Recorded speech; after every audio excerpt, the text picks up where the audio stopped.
There's Park Avenue in Manhattan, and then there's Park Avenue in Arches National Park.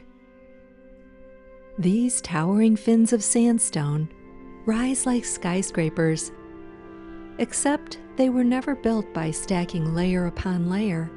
The desert built them almost like a master sculptor, patiently eroding, cracking, and hollowing the stone from the inside out, until only what remains is left standing. But how exactly does this happen? The true story of this landscape isn't what's visible on the surface. 315 million years ago, this was a warm ocean basin. Deep beneath these fins lies the Paradox Formation, a shifting layer of salt and mud 2 miles thick. This underground sea buckled and fractured the rock above.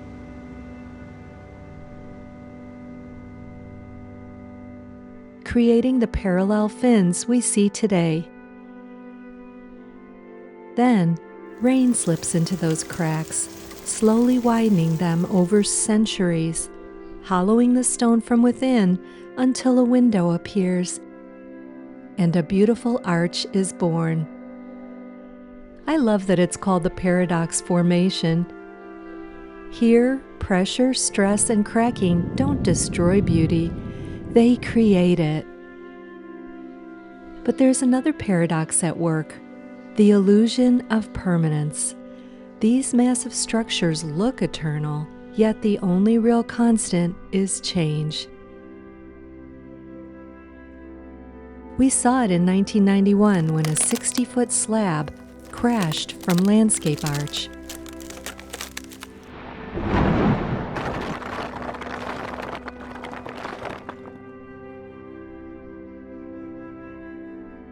And again in 2008, when Wall Arch collapsed entirely. Then there's Balanced Rock, standing like a sentinel overseeing the landscape. But it's a solo act now. Its smaller sibling, Chip off the old block, collapsed decades ago. The process is continual. The desert doesn't sculpt with wind and water alone. It sculpts with deep time. In a story spanning eons, the landscape we see today is only a momentary snapshot. It's a masterpiece that's only here for a season.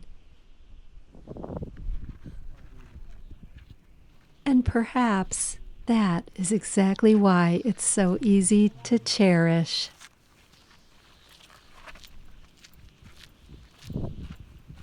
But while the massive arches command our attention, sometimes the biggest stories hide in the smallest details.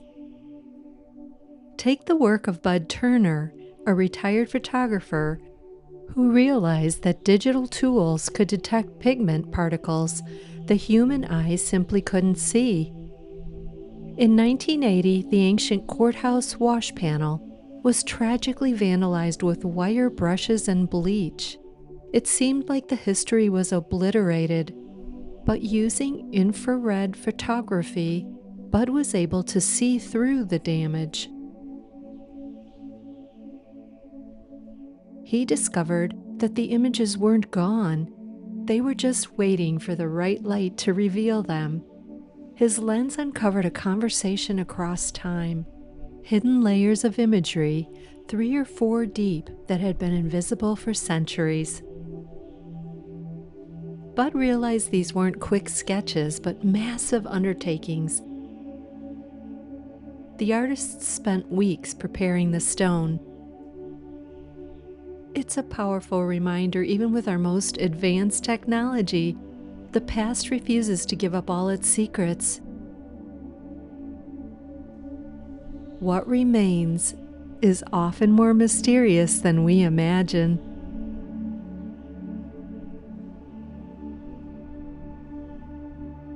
With over 2,000 natural arches, the highest concentration on Earth, this landscape feels less like a park and more like a gathering of unique individuals. What moves me most is the sheer diversity.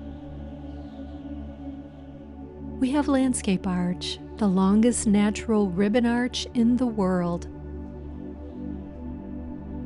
Thin as thread and seemingly defying gravity. There are pothole arches like Sand Dune, born from ancient basins, where water drilled through stone. Then there's Turret Arch, a window arch that looks like a hole was punched through a castle wall. And massive bridges like Double Arch, spanning the desert like monuments to endurance. In a world that often fights over differences, here nature holds every form in perfect harmony. These are just a few of the amazing arches here, but out of all of these thousands, Sand Dune Arch is my favorite. It feels like a secret oasis. To reach it, you slip through a narrow gap between towering fins, a miniature slot canyon experience. The walls press close, the light softens, and the roar of the desert wind suddenly disappears. You emerge into deep, cool, fine sand that swallows every footstep and sound. It feels less like an arch and more like a protected sanctuary, cradled and shielded by the very stone that surrounds it. Here, the hollowing created a space where my soul could finally breathe.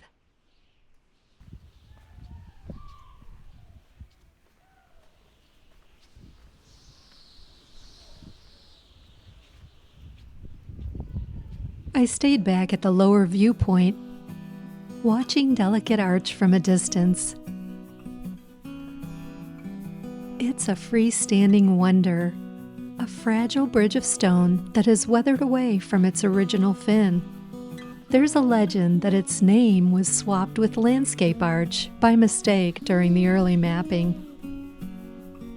To be honest, I kept mixing them up myself, until I remembered that this is the arch that's on the Utah license plate.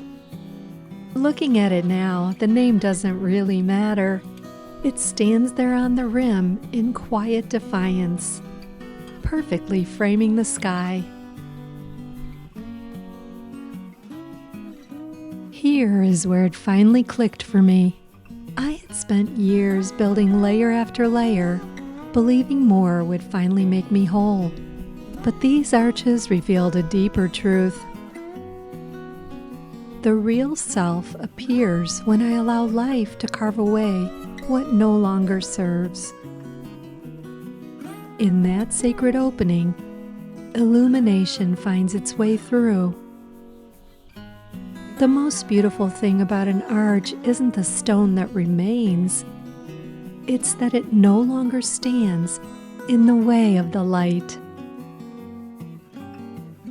In 1940, a massive chunk of Skyline Arch broke free and thundered to the ground. Many saw it as a tragedy, but when the rock fell, the opening nearly doubled. The view became vast. Arches taught this old seeker a quiet lesson. Don't be afraid of the pieces that are falling away. That empty space isn't a hole. It's a window, and once the light pours through, you realize that nature only creates a void to make room for something even more beautiful.